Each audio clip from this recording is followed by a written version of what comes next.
Sir, ಇದು ಸಾಗರದಲ್ಲಿ ಇರ್ತಕ್ಕಂಥ ಅಂಬೇಡ್ಕರ್ ಭವನ. ಕಾಗೋಡು ತಿಮ್ಮಪ್ಪನವರು ಸಚಿವರಾದಾಗ, ಸಮಾಜ ಕಲ್ಯಾಣ ಸಚಿವರಾದಾಗ ಅಂಬೇಡ್ಕರ್ ಭವನ ಪ್ರತಿಯೊಂದು ತಾಲೂಕಲ್ಲಿ ಕಟ್ಟಬೇಕು ಅಂತ ಹೇಳಿ ಈ ಅಂಬೇಡ್ಕರ್ ಭವನವನ್ನ ಕಟ್ಟಿದ್ದಾರೆ. ಇದು ಸುಸಜ್ಜಿತವಾಗಿ ಒಳಗಡೆ ಎಲ್ಲ ವ್ಯವಸ್ಥೆ ಇದೆ ಕಾರ್ಯಕ್ರಮಗಳಿಗೆ. ಇಲ್ಲಿ ಯಾವುದೇ ಕಾರ್ಯಕ್ರಮಗಳು ಹೆಚ್ಚು ಇದನ್ನ ಬಳಕೆ ಮಾಡಿದ್ರೆ ಇವತ್ತು ರಂಗಮಂದಿರ ವ್ಯವಸ್ಥಿತವಾಗಿರುತ್ತೆ. ಇವತ್ತು ಹಿಂದಿನ ಶಾಸಕರು ಹಾಲಪ್ಪನವರು ಅಲ್ಲಿ ನೆಹರು ಮೈದಾನದಲ್ಲಿ ರಂಗಮಂದಿರ ಕಟ್ತೀನಿ, ಸೆಂಟ್ರಲ್ ಗೌರ್ಮೆಂಟಿನ 4 ಕೋಟಿ ತರ್ತೀನಿ ಹಾಗೆ ಅಂತ ಹೇಳಿದ್ರು. ಈಗಿನ ಶಾಸಕರು ನಾನು ರಂಗಮಂದಿರ ಕಟ್ತೀನಿ ಅಂತ ಹೇಳಕ್ ಶುರು ಮಾಡಿದ್ದಾರೆ. ರಂಗಮಂದಿರ ಸಾಗರಕ್ಕೆ ಅವಶ್ಯಕತೆ ಇಲ್ಲ. ಈಗ ರಂಗಮಂದಿರ ಸಾಗರಕ್ಕೆ ಅವಶ್ಯಕತೆ ಇಲ್ಲ. ಸಾಗರ ನಗರಸಭೆ ಮೈದಾನದಲ್ಲಿ ಎಲ್ಲ ಫಂಕ್ಷನ್ ಸಾಮಾನ್ಯವಾಗಿ ನಡೀತವೆ. ಈ ಅಂಬೇಡ್ಕರ್ ಭವನವನ್ನ ಚೆನ್ನಾಗಿ ಮೇಂಟೆನೆನ್ಸ್ ಮಾಡಿ ಇದನ್ನ ಬಳಸಿದ್ರೆ ಇವತ್ತು ಯಾವ್ದಾವ್ದಕ್ಕೆ ಬರುತ್ತೆ ಸರ್ ಇದು ಎಲ್ಲ ಕಾರ್ಯಕ್ರಮನೂ ಬಳಸ್ಬೋದು. ಒಳಗಡೆ ಅದನ್ನ ನೋಡೋಣ. ಒಳಗಡೆನೂ ಸಹ ಎಲ್ಲ ವ್ಯವಸ್ಥೆ ಇದೆ, ಚೇರ್ಗಳಿದೆ, ಇಲ್ಲಿ ಕಾರ್ಯಕ್ರಮನ ಬಳಸ್ಬೋದು. ಇವತ್ತು ಹಾಳು ಬೀಳ್ತಕ್ಕಂಥ ಕೆಲಸವನ್ನ ಇವತ್ತು ನಗರಸಭೆ ಆಡಳಿತ ಮಾಡಿದೆ. ಇದು ನಗರಸಭೆ ಮತ್ತೆ ಜಿಲ್ಲಾ ಪಂಚಾಯತ್ ವತಿಯಿಂದ ಕಟ್ಟಿರ್ತಕ್ಕಂಥ, ಸರ್ಕಾರದ ಅನುದಾನದಲ್ಲಿ ಕಟ್ಟಿರ್ತಕ್ಕಂಥದ್ದು. ಇವತ್ತು ಈ ಬರ ರಸ್ತೆ ಅಕ್ಕಪಕ್ಕದಲ್ಲಿ ಸ್ವಾಗತ ಮಾಡೋಕ್ಕೆ ಲೋಡ್ ಗಟ್ಟಲೆ ಕಸದ ರಾಶಿ ಬಿದ್ದಿದೆ. ಇದು ನಾಚಿಕೆಗೇಡು. ಅಂಬೇಡ್ಕರ್ ಭವನ ಹತ್ರ ಬರೋರು ವಾಸನೆ ಕುಡ್ಕೊಂಡು ಬರೋಂಥ ಒಂದು ಪರಿಸ್ಥಿತಿಯನ್ನ ನಗರಸಭೆ ನಿರ್ಮಾಣ ಮಾಡಿದೆ. ಇವತ್ತು ಬೀಗ ಇದೇನು ಕಾಯಮ್ಮೆ ಬೀಗ ಹಾಕಿರೋದೇನೋ, ಇಲ್ಲಿ ಕಾರ್ಯಕ್ರಮಗಳು ನಡೆಯೋದು ಭಾರಿ ಅಪರೂಪ ಅಲ್ಲಿ ಒಂದ್ ಸ್ವಲ್ಪ ನೋಡಿ. ಅಲ್ಲಿ ಸರ್, ಅಲ್ಲಿ ನೋಡಿ ದೊಡ್ಡ ದೊಡ್ಡ ಕಲ್ಲೆಲ್ಲ ಇಟ್ಬಿಟ್ಟಿದ್ದಾರೆ ಬಾಗ್ಲ ಹತ್ರ. ಯಾಕೆ ಇಟ್ಟಿದ್ದಾರೆ ಕಲ್ಲು ಇಟ್ಟಿದ್ದಾರೆ ಅಂದ್ರೆ ಇಲ್ಲಿ ಉಪಯೋಗಕ್ಕೆ ಬರ್ತಾ ಇಲ್ಲ ಅನ್ಸರ್. ಇದೆಲ್ಲ ಮೇಂಟೆನೆನ್ಸ್ ಸೇರಿದ್ರಿಂದ ಈಗೆಲ್ಲ ಒಡೆದು ಹಾಳಾಗಕ್ಕೂ ಪ್ರಾರಂಭ ಆಗಿದೆ. ನೋಡಿ, ಇದರಲ್ಲಿ ಉದ್ಘಾಟನಾ 2019ರಲ್ಲಿ ಇದು ಉದ್ಘಾಟನೆ ಆಗಿದೆ. 2019ರಲ್ಲಿ ಉದ್ಘಾಟನೆ ಆಗಿ ಸುಮಾರು 5 ವರ್ಷ, ಈಗ 5 ವರ್ಷ ಕಳೆದಿದೆ. ಇದನ್ನ ವ್ಯವಸ್ಥಿತವಾಗಿ ಇದನ್ನ ಮಾಡಿದ್ರೆ ಇಲ್ಲಿ ಬೇಕಾದಂತ ಒಂದು ಕಾಂಪೌಂಡ್ ಅನ್ನು ಹಾಕಿ ಇಲ್ಲಿ ಸರಿಯಾದ ರೀತಿಯಲ್ಲಿ ಎಲ್ಲ ಸರ್ಕಾರಿ ಕಾರ್ಯಕ್ರಮಗಳು ಮೊದಲು ನಡೆಯಂಗೆ ಇಲ್ಲಿ ಮಾಡ್ಬೋದು. ಸರ್ಕಾರಿ ಕಾರ್ಯಕ್ರಮಕ್ಕೆ ಎಲ್ಲರ ಹತ್ರ ವೆಹಿಕಲ್ ಇರ್ತಾವೆ, ವಾಹನ ಇರ್ತವೆ. ಇಲ್ಲಿ ಬಂದು ಕಾರ್ಯಕ್ರಮ ಮಾಡಿದ್ರೆ ಇವತ್ತು ಒಂದು ಈ ಬಡಾವಣೆನೇ ಅಭಿವೃದ್ಧಿ ಆಗುತ್ತೆ. ಅದು ಬಿಟ್ಟು ಸುಮ್ಮನೆ ಕಟ್ತೀವಿ ಅಂತ ಕಟ್ಟೋದು. ಇವತ್ತು ನಮ್ಮ ಸಾಗರ ಬಸ್ ಸ್ಟ್ಯಾಂಡ್ ಕಟ್ಟಡ ಮುಖ್ಯ ಶಿಲ್ಪಿಗಳು ಡಿಸೈನ್ ಮಾಡಿ ಕಳಿಸ್ತಾರೆ ಸಾಗರ ನಗರಸಭೆ ಎಲ್ಲ ಕಟ್ಟಡಗಳಿಗೆ. PWD ಇಲಾಖೆ ಅವನು ಯಾವ ಇಂಜಿನಿಯರ್ ಎಲ್ಲಿ ಕಲ್ತಿರ್ತಾನೋ ಗೊತ್ತೇ ಇಲ್ಲ.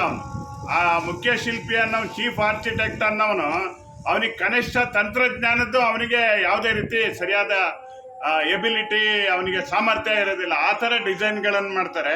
ಹಾಗಾಗಿ ಒಳಗಡೆ ಇದು ತುಂಬ ನೋಡಿ ಬೃಹತ್ ಆಕಾರದಲ್ಲಿದೆ, ಒಳ್ಳೆ ಇದೆ, ತುಂಬ ಚೆನ್ನಾಗಿದೆ. ಇದು ನಮಗೆ ಬಾಗಿಲು ಡೋರ್ ಸಿಕ್ಕಿಲ್ಲ ನೋಡಿ, ಎಷ್ಟು ನೀಟಾಗಿದೆ ಅಂದರೆ ಸುಮಾರು ಒಂದು 2,000 ಜನ ಮೇಲೆ ಕೂತ್ಕೊಬೋದು ಅಂತ ಅದ್ಭುತವಾದಂಥ ಇದು ರಂಗಮಂದಿರ. ಇದನ್ನು ಯಾವುದಕ್ಕೂ ಯೂಸ್ ಮಾಡ್ತಿಲ್ಲ, ಸರ್ಕಾರಿ ಕಾರ್ಯಕ್ರಮಗಳಿಗೆ ಇದನ್ನು ಬಳಸಬೇಕು. ಎಲ್ಲ ಸೌಲಭ್ಯ ಮಾಡಿಕೊಂಡ್ರೆ ಆಗತ್ತೆ, ಕಾರ್ಯಕ್ರಮನೇ ನಡೆಸಲ್ಲ ಅಂದಮೇಲೆ ಸೌಲಭ್ಯ ಎಲ್ಲಿಂದ ಬರುತ್ತೆ? ಫಸ್ಟ್ ಸರ್ಕಾರಿ ಕಾರ್ಯಕ್ರಮಗಳು ನಡಿಬೇಕಿಲ್ಲ. ಇದು ಸಾಗರದಲ್ಲಿ ಎತ್ತರದಲ್ಲಿ ಇರ್ತಕ್ಕಂಥ ಪ್ರದೇಶ. ಅಯ್ಯಪ್ಪ ಸ್ವಾಮಿ ದೇವಸ್ಥಾನ ಇದೆ. ಇಲ್ಲೊಂದು ಬಡಾವಣೆನೂ ದೊಡ್ಡ ಬಡಾವಣೆ ಇದೆ. ಇಲ್ಲಿ ಇವತ್ತು ಸಾರ್ವಜನಿಕ ಸ್ಥಳದಲ್ಲಿ ಒಂದು ದೊಡ್ಡ ಜಾಗ ಅಂಬೇಡ್ಕರ್ ಭವನಕ್ಕೆ ಸಿಗೋದು. ಕಾಗೋಡು ತಿಮ್ಮಪ್ಪನವರು ಇದನ್ನ ನೋಡಿ ಇದನ್ನ ಕಟ್ಸ್ತಕ್ಕಂಥ ಕೆಲಸವನ್ನು ಮಾಡಿದ್ರು. ಆದರೆ ಇದು ಯಾವುದೇ ರೀತಿ ನಿರ್ವಹಣೆ ಇಲ್ಲ.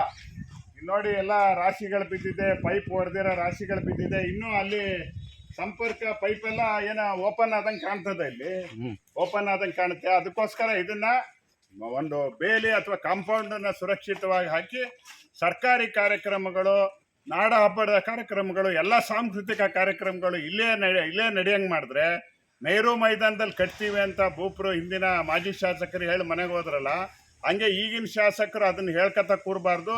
ಅಲ್ಲಿ ಯಾವುದೇ ಕಾರಣಕ್ಕಾಗಿ ರಂಗಮಂದಿರ ಬೇಡ. ಈ ರಂಗಮಂದಿರನೇ ಚೆನ್ನಾಗಿ ಅಂಬೇಡ್ಕರ್ ಭವನನ ಉತ್ತಮವಾಗಿ ವ್ಯವಸ್ಥೆ ಮಾಡಿ ಕಾರ್ಯಕ್ರಮಗಳಿಗೆ ಬಳಸ್ಕೊಳ್ಳೋಂಥ ಕೆಲಸ ಮಾಡ್ಬೋದು. ಪ್ರತಿ ಸರ್ಕಾರಿ ಕಾರ್ಯಕ್ರಮಗಳು ಇಲ್ಲಿ ನಡಿಬೇಕು ಅನ್ನೋದು. ಹೌದೌದು. ತೀನಾ ಶ್ರೀನಿವಾಸ್ ಅವ್ರು ಹೇಳ್ತಾರೆ. ಸಂಘ ಸಂಸ್ಥೆಗಳಿಗೂ ಸಹ ಇಲ್ಲಿ ಕಾರ್ಯಕ್ರಮ ನಡೆಸೋದಕ್ಕೆ ಅವಕಾಶ ಮಾಡ್ಬೇಕು. ಇಲ್ಲಿ ವ್ಯವಸ್ಥೆ ಚೇರೇ ಇಲ್ಲ ಕುತ್ಕೊಳ್ಳೋಕೆ ಒಳಗಡೆ. ಅಲ್ಲ ಸರ್, ವ್ಯವಸ್ಥೆ ಇಲ್ಲ, ಬಾಗ್ಲೆ. ಅದನ್ನ ನಗರಸಭೆಯವರು ಮಾಡಬೇಕು.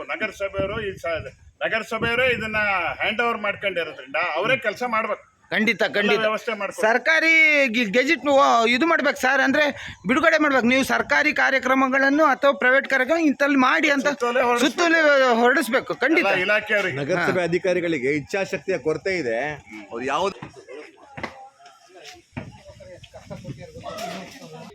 ನೋಡಿ ಫುಲ್ಲು ಏನೋ ಒಂದ್ ಸ್ವಲ್ಪ ಮಟ್ಟಿ ಮೊನ್ನೆ ಏನೋ ಸೌರ್ದಂಗಿದೆ.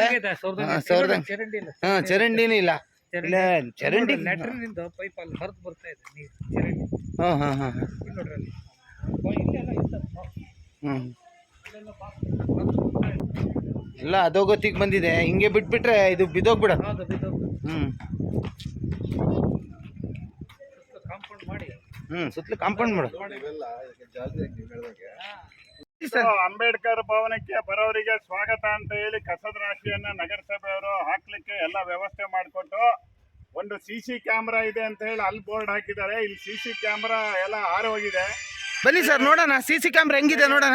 ಜೊತೆಗೆ ಸೋಡಿಯಂ ಲೈಟ್ ಸಹ ಪುಡಿ ಆಗಿದೆ. ಇದ್ರ ಬಗ್ಗೆ ಬೇಕು, ಯಾರು ಹೇಳಬೇಕು? ಈ ವಾರ್ಡ್ ಕೌನ್ಸಿಲರ್ ಯಾರು?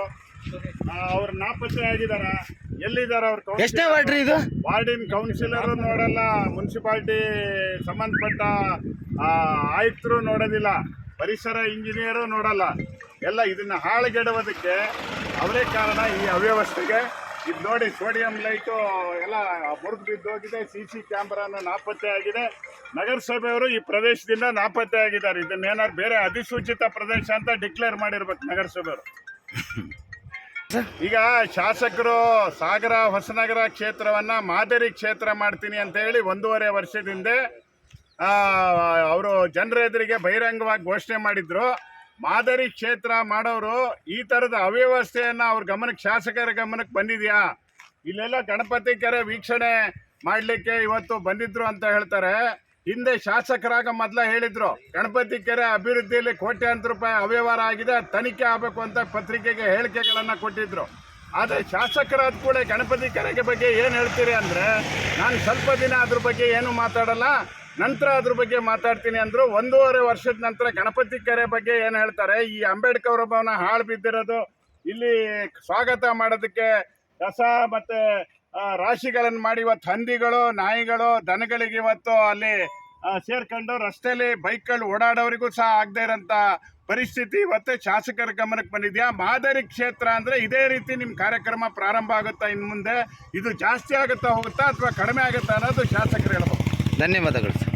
ನಮ್ಮ ಹೋರಾಟದ ಇನ್ನೊಂದು ದಾರಿ ಮತ್ತೆ ಟಿ. ಶ್ರೀನಿವಾಸ್ ಅವರು ಬಂದಿದ್ದಾರೆ ಸರ್. ಈಗ ಅಯ್ಯಪ್ಪ ಟೆಂಪಲ್ ಹತ್ರ ಬಂದಿರೋ ಸರ್ ನಾವಲ್ಲ, ಅದೇ ದಾರಿ ಇದು. ಹೇಳಿ ಸರ್. ಏನು UBH ರಸ್ತೆಯ ಗಣಪತಿ ಕೆರೆ ಪಕ್ಕದಲ್ಲಿ, ಚಿಲುಮೆ ಪಕ್ಕದಲ್ಲಿ ಹೋಗಂತ ರಸ್ತೆ, ನಗರಸಭೆ ಕಾರ್ಯಾಲಯ ಸಾಗರ ಇವರು ಒಂದು ಬೋರ್ಡ್ ಹಾಕಿದ್ದಾರೆ.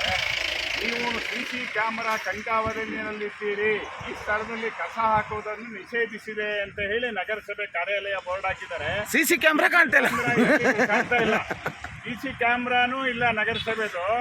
ನಗರಸಭೆಯ ಕಣ್ಣು ಇಲ್ಲ ಯಾರಿಗೂ, ನಗರಸಭೆ ಆಡಳಿತ ಮಾಡೋರಿಗೆ ಅನ್ನೋದನ್ನ ಇದು ಸಾಬೀತುಪಡಿಸಿದೆ. ನೋಡಿ, ರಸ್ತೆ ಪಕ್ಕದಲ್ಲಿ ಸ್ವಚ್ಛತೆ ಕಾಪಾಡಿ ಅನ್ನೋರು ಯಾವ ಥರ ಕಸನ ಇಲ್ಲಿ ಇವತ್ತು ಹಾಕ್ಲಿಕ್ಕೆ ಬಿಟ್ಟಿದ್ದಾರೆ ಕಸದ ರಾಶಿ ನೋಡಿ. ಇಲ್ಲಿ ಯಾರು ಓಡಾಡೋಕ್ಕೆ ಸಾಧ್ಯ ಆಗುತ್ತಾ? ಇದು ಹೀಗೆ ಬಿಟ್ಟರೆ ರೋಡನ್ನು ಸಹ ಮುಚ್ಚೋಗಷ್ಟು ಇವತ್ತು ಇಲ್ಲಿ ಕಸ ಇದೆ. ಕಣ್ಗಾವಲಲ್ಲಿ ಇದ್ದೀರಿ, ಕಸ ಹಾಕಿದ್ರೆ ನಿಮ್ಮ ಮೇಲೆ ಶಿಕ್ಷೆಗೆ ಒಳಪಡಿಸ್ತೀವಿ ಅನ್ನೋರು ಯಾರಿಗೆ ಶಿಕ್ಷೆ ಕೊಟ್ಟಿದ್ದಾರೆ? ಆ ಬೋರ್ಡಿಗೆ ಏನಾದ್ರು 3 ಕಾಸಿನ ಬೆಲೆ ಇದೆಯಾ? ನಿಜವಾಗ್ಲೂ ಇದ್ರ ಬಗ್ಗೆ ಶಿಕ್ಷೆನ ನಗರಸಭೆಯವರಿಗೆ ಶಿಕ್ಷೆ ಕೊಡಬೇಕು. ಯಾರಿಗೆ ಕೊಡಬೇಕು ಅನ್ನೋದನ್ನು ನಗರಸಭೆಯವರೇ ಹೇಳಬೇಕು. ಬನ್ನಿ ನೋಡೋಣ. ಕಸದ ರಾಶಿಯಲ್ಲಿ ಅವು ಬರ್ತವೆ, ಜನಕ್ಕೆ ಓಡಾಡೋಕ್ಕೆ ಆಗದೆ ಇದ್ದಂಗೆ ಆಗುತ್ತೆ. ಸಂಪರ್ಕ ಇರ್ತಕ್ಕಂಥ ರಸ್ತೆಯ ಪಕ್ಕದಲ್ಲಿ ರಸ್ತೆನೇ ಸುಮಾರು ಕಬಳಿಸಿ ಹೋಗ್ಬಿಟ್ಟಿದೆ, ಕಸದಿಂದ ಕಬಳಿಸಿ ಹೋಗಿದೆ. ವಾಸನೆ ತಡೆಯೋಕ್ಕಾಗಲ್ಲ.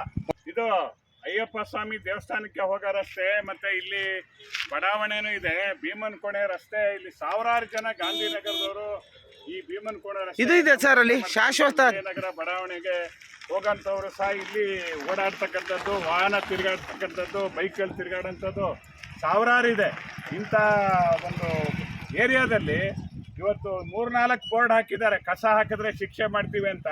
ಕಸ ಹಾಕಿದವರಿಗೆ ಶಿಕ್ಷೆಗೆ ಒಳಪಡಿಸ್ಬೇಕು. ನಗರಸಭೆ ಕಾಯ್ದೆಯಲ್ಲಿ ಯಾರು ನೈರ್ಮಲ್ಯನ ಹಾಳು ಮಾಡ್ತಾರೆ, ಡಬ್ರಿಸನ್ ತಂದು ಅಕ್ರಮವಾಗಿ ಇಲ್ಲೆಲ್ಲ ಹಾಕ್ತಾರೆ, ರಸ್ತೆಯನ್ನು ಹಾಳು ಮಾಡ್ತಾರೆ, ಸಾರ್ವಜನಿಕರಿಗೆ ತೊಂದರೆ ಮಾಡ್ತಾರೆ, ಅವರಿಗೆ ಶಿಕ್ಷೆ ಮಾಡಿ ದಂಡ ಹಾಕೋದಕ್ಕೆ ಇವತ್ತು ನಗರಸಭೆ ಕಾಯ್ದೆಯಲ್ಲಿ ಅವಕಾಶ ಇದೆ.